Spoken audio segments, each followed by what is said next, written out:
Assalamualaikum warahmatullahi wabarakatuh. Waalaikumsalam warahmatullahi wabarakatuh. Rahayu, rahayu sagung dumadi.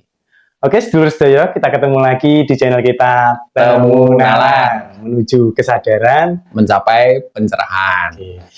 Di kesempatan kali ini, Mbah, panjenengan ingin wedar tentang apa, Mbah? Ya, Kang Ucup. Pada kesempatan kali ini saya akan membacakan tentang perjalanan nilai grafik rezeki masing-masing weton. Ya, kayaknya menarik ini, Mbak. Ya, karena setiap weton atau hari kelahiran itu membawa karakter, membawa nilai rezekinya masing-masing. Jadi kalau pakemnya orang Jawa itu Kang Ucup, judu, pati, rezeki, neng tangane Gusti. Jadi itu adalah mutlak kehendak dari Tuhan. Konsisten ya, Mbak.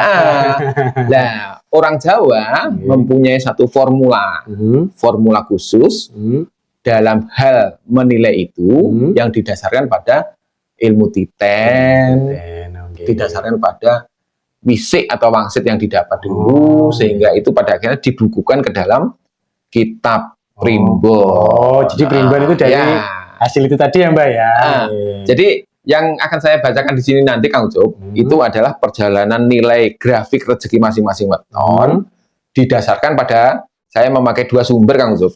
Jadi didasarkan pada kitab primbon Pal Sri Gati, dan yang kedua kitab primbon Pal Sri Sedono. Sri Gati dan Sri Sedono ya, Mbak. Kalau Sri Sedono itu rata-rata banyak dipakai oleh sahabat-sahabat kita Bali. Bali. Tapi sebetulnya pakem itu hampir mirip-mirip lah. Karena ilmu Jawa itu kan juga tersebar di mana-mana. Pasti ada kemiripan. Termasuk pakemnya orang Jawa dengan orang Sunda itu kan juga kalau ditarik dari akar asal muasalnya itu pasti ada kemiripan di situ. Jadi kenapa ini saya sampaikan kepada pemirsa?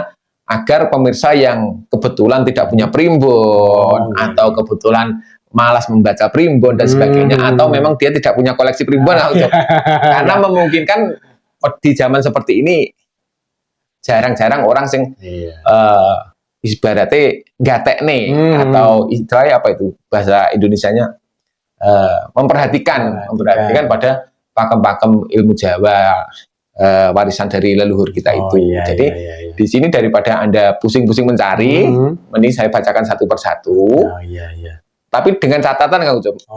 Catatannya adalah bahwa pakem primbon yang saya ambil dari Pal Sri Gati dan Pal Sri Sedono itu nanti belum tentu tepat dan akurasinya belum tentu 100% kepada panjenengan sekalian. Pasti ada yang resonate dan yang tidak ya, Mbak. Pasti ada yang resonate dan yang tidak. Karena apa?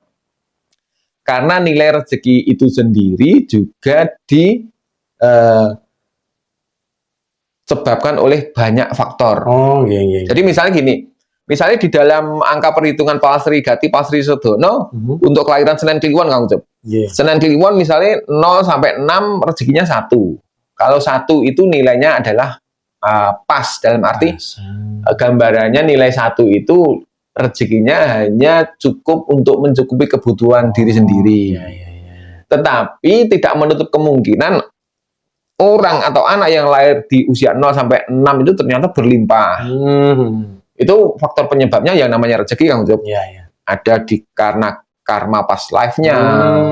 Jadi dia di kehidupan sebelumnya dia melakukan karma baik sehingga dia menuai taburan karma itu di kehidupan berikutnya, terus dia terlahir di kalangan orang-orang yang mampu.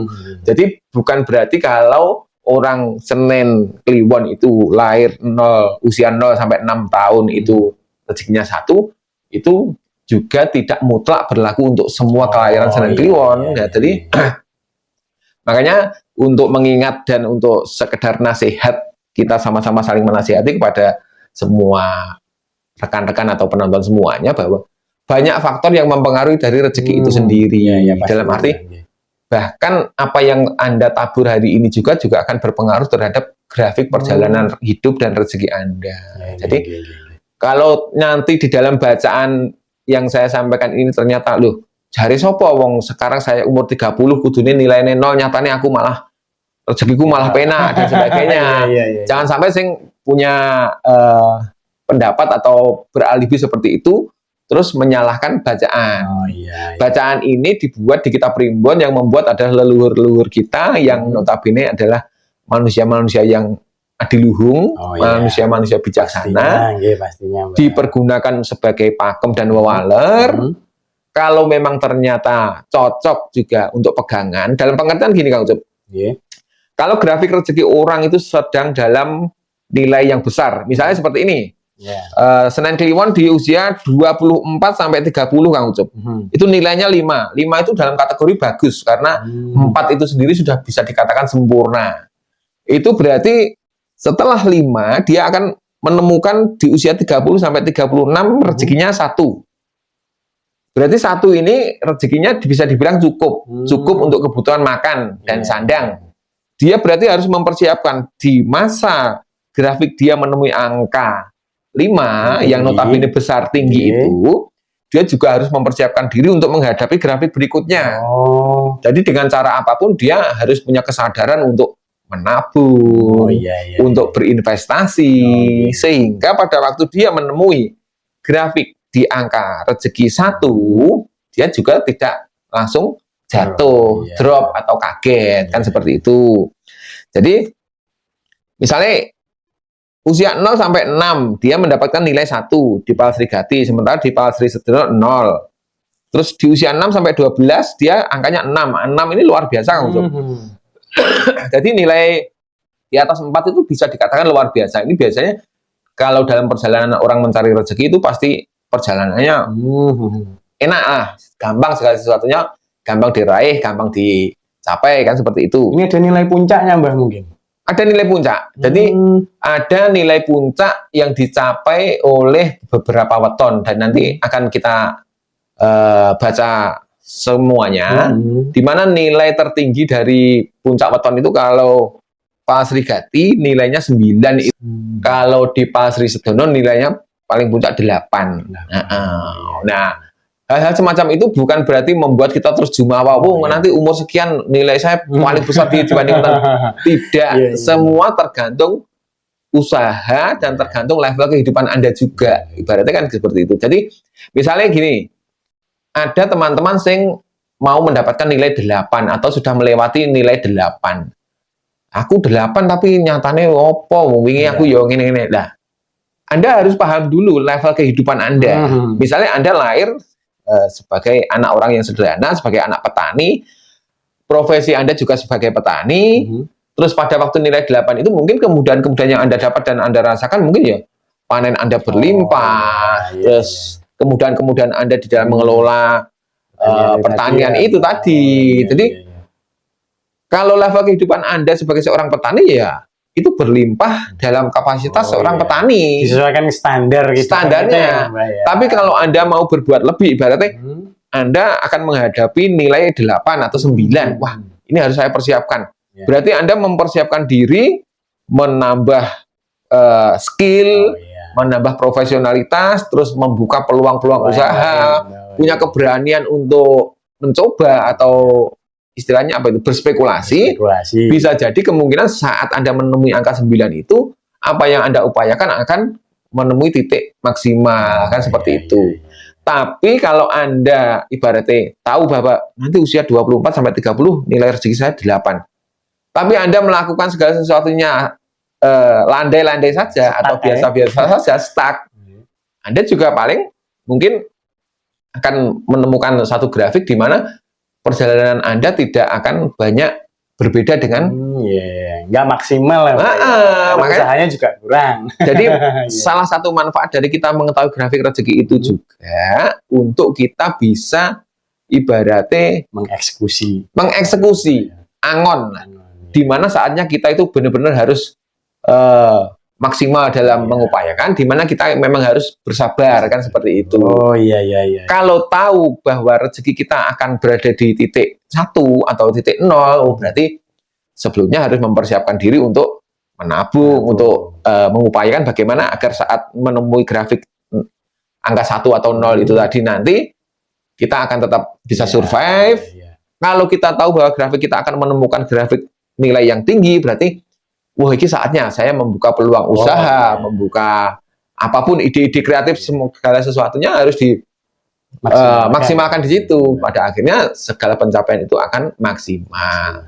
Selain itu, seperti yang saya katakan tadi, yang perlu disadari adalah banyak faktor yang mempengaruhi dari nilai rezeki Anda itu sendiri. Pastinya, termasuk di dalamnya adalah karma kehidupan, perjodohan Anda bagi yang sudah berjodoh, dan juga lingkungan serta basic skill dari karakter Anda sendiri. Kan begitu. Seperti itu, Kang Job. Oke. Selanjutnya mari kita baca satu persatu untuk masing-masing weton bagaimana grafiknya, kan begitu, Kang Job. Ya. Oke, selanjutnya kita akan membacakan dan membahas grafik perjalanan rezeki atau nilai dari rezeki pemilik weton Minggu Kliwon sesuai fase usia. Untuk teman-teman Minggu Kliwon, di usia 0 sampai 6 tahun nilai rezeki Anda adalah 4 menurut Pak Sri Gati dan 0 menurut Pak Sri Sedono. Nilai rezeki 4 ini adalah nilai rezeki yang sangat bagus. Dalam arti sangat bagus, 4 ini mewakili 4 pilar kehidupan di mana tercukupinya kebutuhan sandang, pangan, papan, dan kebutuhan sekunder. Karena usia Anda masih balita di sini, biasanya tercermin dari rezeki orang tua atau rezeki keluarga Anda, di mana saat Anda kecil dulu, orang tua Anda sudah berada pada posisi perekonomian yang survive, yang mapan. Lalu di usia 6 sampai 12 tahun, rezeki Anda mengalami penurunan dari angka 4 menjadi angka 2 dan angka 1 di Pak Sri Sedono. Di usia 12 sampai 18 tahun, nilai rezeki Anda justru turun lagi dari 2 menjadi 1 dan 0 di Pak Sri Sedono. Kemudian di angka 18 sampai 24, Anda mengalami kenaikan yang cukup signifikan di mana nilai rezeki Anda dari 1 menjadi 6. Berarti terjadi kenaikan yang luar biasa sekali, yaitu kenaikannya 5 poin. Dan 0 menjadi 5. Ini menandakan satu keberlimpahan, satu kemudahan-kemudahan dalam hidup yang diberikan oleh Tuhan. Biasanya kalau kita menemui nilai rezeki yang bagus seperti ini, yang nilainya lebih dari 4, ini adalah istilahnya nilai yang turah melawah dalam bahasa Jawanya, karena selain untuk mencukupi 4 pilar pokok kehidupan itu tadi, masih tersisa untuk menambah aset, untuk membeli barang-barang mewah dan sebagainya. Jadi ini adalah fase di mana saatnya Anda banyak bersyukur kepada Tuhan atas rezeki yang berlimpah, dan juga fase di mana Anda harus waspada dan hati-hati, di mana Anda harus menerapkan sistem manajemen keuangan dan ekonomi dengan baik dan benar, dengan bagus. Anda harus gemis hati-hati, memanfaatkan ini sebagai momen untuk menabung, menambah aset, dan berinvestasi, serta membuka peluang usaha sebanyak mungkin untuk menghadapi fase-fase berikutnya yang notabene belum tentu akan memperoleh nilai yang sama. Seperti yang kita lihat di usia selanjutnya 24 sampai 30 tahun, ternyata grafik Anda mengalami penurunan dari 6 ke 1. Kalau Anda tidak mempersiapkan sebelumnya, Anda mendapatkan grafik angka 6 lalu terjun bebas ke angka 1, Anda pasti akan kaget, depresi, stres, dan sebagainya. Lalu di usia 30 sampai 36 tahun, nilai rezeki Anda dari 1 meningkat 1 poin ke angka 2. Ini berarti boleh dikatakan rezeki ini cukup untuk sandang pangan saja. Lalu di usia 36 sampai 42, rezeki Anda juga stuck masih di angka 2 dan angka 1 di Pak Sri Sedono. Dan dilanjut di usia 42 tahun sampai 48 tahun, Anda mengalami lagi yang namanya fase kaget, di mana rezeki Anda meningkat drastis dari 2 ke 6 lagi seperti ini. Nah, ini kesempatan yang luar biasa. Dan ini adalah keberlimpahan yang luar biasa dari Tuhan yang patut Anda syukuri. Lalu di usia 48 sampai 54, nilai rezeki Anda turun dari 6 menjadi 3. Tapi kalau Anda sudah persiapan sebelumnya, ini akan menjadi hal yang biasa dalam fase ini. Kemudian yang terakhir, di usia 54 sampai 60 tahun, nilai rezeki Anda adalah 1 dan 0 di Pak Sri Sedono. Jadi dari gambaran ini Anda mempunyai peluang kesempatan 2 kali untuk memanfaatkan kesempatan ini sebaik mungkin. Bagi yang sudah melewatinya, masih ada 1 poin kesempatan, Anda harus memanfaatkan dengan baik. Yang sudah, gunakan ini sebagai pengalaman dan wawaler yang bisa Anda tularkan kepada generasi selanjutnya. Lalu yang jadi pertanyaan, kenapa setelah 60 kita berhenti? Karena di dalam pakem primbon, setiap usia yang lebih dari 60 tahun, dia akan mengalami cokro manggilingan dan perhitungannya akan kembali ke titik 0. Jadi dimulai dari awal lagi. Jadi demikian apa yang bisa saya sampaikan kepada rekan-rekan Minggu Kliwon. Saya kira cukup jelas dan semoga bermanfaat bagi kehidupan Anda. Gunakan ini untuk pakem dan wahalar. Ada kurang lebihnya dalam penyampaian saya, mohon maaf. Usikum wa nafsi bitaqwallah. Wassalamualaikum warahmatullahi wabarakatuh. Rahayu, rahayu, sagung dumadi.